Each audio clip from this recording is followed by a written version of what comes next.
ఓం నమ శివాయ శ్రీమాత్రే నమః. మిత్రులకి శ్రేభిలాషులకి అలాగే నన్ను ఇంతగా ఆదరిస్తున్న యూట్యూబ్ ప్రేక్షకులందరికీ కూడా పేరు పేరు ధన్యవాదాలు. మిత్రులారా, మీ అందరికీ పరాదేవత ఎల్లవెల్లలా మీతో ఉండి మీ మనోవాంఛ నెరవేర్చాలని మనస్ఫూర్తిగా కోరుకుంటున్నాను. మీ అందరికీ ఈ శ్రావణ మాసంలో అమ్మవారి యొక్క అనుగ్రహం ఎల్లవెల్లలా ఉండాలని, ఆ పరమేశ్వరుడి యొక్క అనుగ్రహం ఎల్లవెల్లలా ఉండాలని మనస్ఫూర్తిగా కోరుకుంటున్నాను.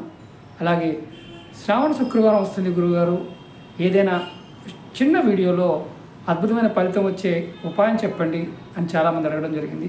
రేపు ఈ శ్రావణ మాసంలో ప్రతి శుక్రవారం నాడు నేను చెప్పబోయే ఉపాయం చేయండి. మీకు అష్టైశ్వర్యాలు, భోగభాగ్యాలు, అదృష్టం కలిసి వస్తుంది. అలాగే ఎవరికైతే ధన సంపాదనలో ఇబ్బందులతో బాధపడుతున్నారో వారికి కూడా ధన సంపాదన నుంచి ఇబ్బందులు తొలగి మీకు మంచి ఫలితాలు పొందుతారు. ఎలా చేయాలి, ఏ విధంగా చేయాలి చెప్తాను. ఆ విధంగా ప్రయత్నించేయండి. అలాగే మీకు ఈ వీడియో నచ్చినట్లయితే లైక్ చేయండి. ఛానల్ని కొత్తగా చూసే మిత్రులు సబ్స్క్రైబ్ చేసుకొని పక్కనే గంట సింబల్ ఉంటుంది, దాన్ని యాక్టివేట్ చేయండి. నేను చేసే ప్రతి వీడియో మీకు నోటిఫికేషన్ వస్తుంది. ఎలా చేయాలి, ఏం చేయాలి చెప్తాను. ఈ ఉపాయాన్ని మీరు ఉసిరి చెట్టు దగ్గర చేయాలి. రాతి ఉసిరి అంటాం కదా, ఆ రాతి ఉసిరి చెట్టు దగ్గర చేయాలి. శుక్రవారం నాడు ఉదయం 6 గంటల నుండి సాయంత్రం 6 గంటల లోపు ఈ ఉపాయాన్ని చేయవచ్చు. చాలా తేలికైంది. ఎందుకంటే రాతి ఉసిరి చెట్టు కింద మనం పూజ చేసిన, లక్ష్మీదేవి నామాన్ని జపించిన ఫలితం ఉంటుంది. అంటే అర్థం, ఆ చెట్టు మొదల్లో వేరు లోపల సాక్షాత్తు విష్ణు స్వరూపంగా శ్రీమన్నారాయణుడు ఉంటాడు.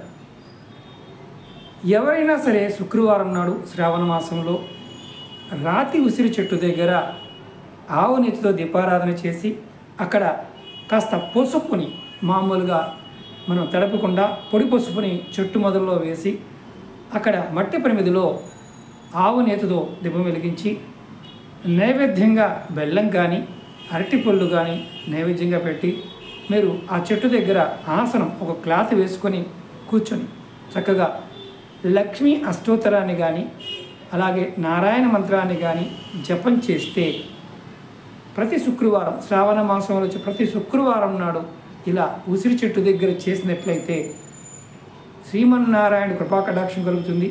మీ ఇంటిలో లక్ష్మీదేవి స్థిరంగా ఉంటుంది. అష్టైశ్వర్య భోగభాగ్యాలు కావాలి కోరుకునే వారికి యోగం కలుగుతుంది. ఇది మొదటి ఉపాయం. రెండవది, ఈ శ్రావణ మాసంలో ఖచ్చితంగా శ్రీమన్నారాయణతో పాటు శివ భగవానుని కూడా ఆరాధించాలి. ఇది కూడా మీరు మరి ఉసిరి చెట్టు మా ఇంటి దగ్గర లేదు గురువుగారు, దేవాలయంలో ఉంది, అక్కడ చేయవచ్చా? ఎక్కడ ఉసిరి చెట్టు ఉన్న అక్కడ చేయవచ్చు. లేదంటే మీరు దగ్గరలో ఉన్న నర్సరీకి వెళ్ళండి, ఒక ఉసిరి చెట్టు తెచ్చుకోండి, అంటే ప్యాకెట్లో ఉన్నదాన్నైనా అక్కడ కూడా చక్కగా మీరు దీపారాధన చేయండి.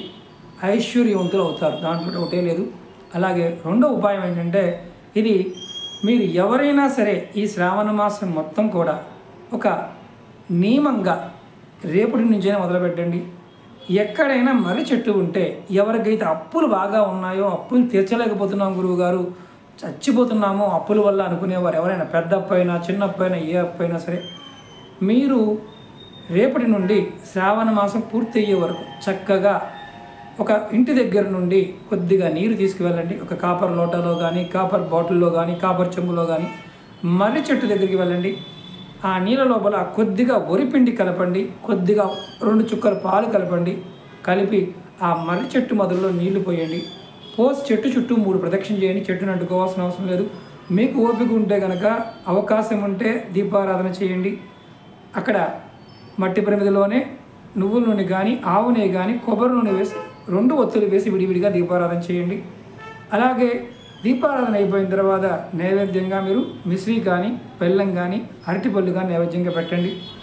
ఆ నీరు పోసిన మట్టిని కాస్త మట్టి తీసుకొని ఇలా నుదుటిని బొట్టుగా పెట్టుకోండి.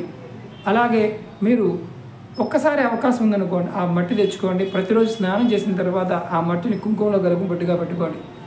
ఎంత పెద్ద అప్పు చేసినా సరే ఆ అప్పు కూడా మీకు నిమిషాల్లో తీరిపోవడానికి మార్గాలు తెలుస్తాయి. విశ్వాసం, నమ్మకం చాలా ఇంపార్టెంట్. ఇది కూడా సిద్ధి ఉపాయం. ఇది ప్రతి సోమవారం నాడు చేయవచ్చు, లేదా శుక్రవారం నాడు చేయవచ్చు. ఈ శ్రావణ మాసంలో ఖచ్చితంగా అక్కడ మీరు అవకాశం ఉంటే, కూర్చునే అవకాశం ఉంటే ఒక 5 నిమిషాలు శివనామాన్ని, ఓం నమ శివాయ నామాన్ని కూడా జపం చేయండి.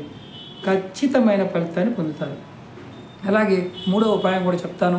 ఇది చాలా తేలికైంది. ఇది ఎక్కడ చేయాలి?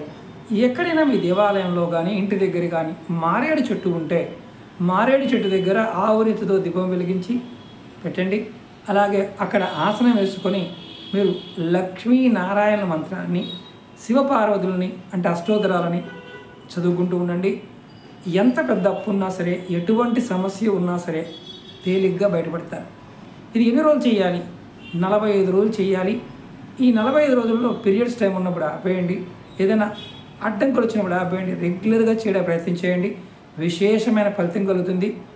సమస్యలు, ధన సమస్యలు, అనారోగ్య సమస్యలు, అలాగే కుటుంబ సమస్యలు, వ్యాపార సమస్యలు, భూత ప్రేత పిశాచ బాధలు, నరఘోష జనఘోష ఇలాంటి వాటి నుండి కూడా ఈ 3 ఉపాయాలు చేయడం వల్ల ఖచ్చితంగా బయటపడతారు. ప్రయత్నపూర్వకంగా చేయండి, ఖచ్చితమైన ఫలితం కలుగుతుంది. అలాగే మన వీడియోల్లో చాలా వీడియోలు పెట్టాను. చాలామంది అంటున్నారు, గురువుగారు మీకు పెట్టే వీడియోలు మాకు రావడం లేదని. ఈ అల్గారిథం ప్రాబ్లం వల్ల పాత వీడియోలు రెగ్యులర్గా పెట్టడం వల్ల ఇబ్బంది అవుతుంది.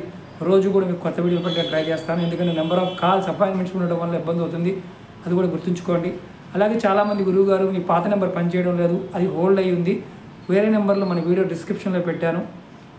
అపాయింట్మెంట్ నెంబర్ పాత నెంబరే ఉంది. అలాగే మాట్లాడే నెంబర్లు కూడా 2 నెంబర్లు పెట్టాను. మీరు ఎవరికైతే అపాయింట్మెంట్ కావాలని నాతో మాట్లాడాలనుకుంటున్నారో ఆ నెంబర్కి కాల్ చేయొచ్చు.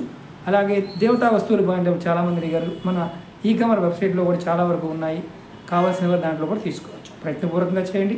ఖచ్చితంగా మీ అందరికీ ఆ మహాలక్ష్మి యొక్క అనుగ్రహం ఈ శ్రావణ మాసంలో కలగాలని, ఆ శివానుగ్రహం కలగాలని, ఆ శ్రీమన్నారాయణ అనుగ్రహం కలగాలని మనస్ఫూర్తిగా కోరుకుంటున్నాను.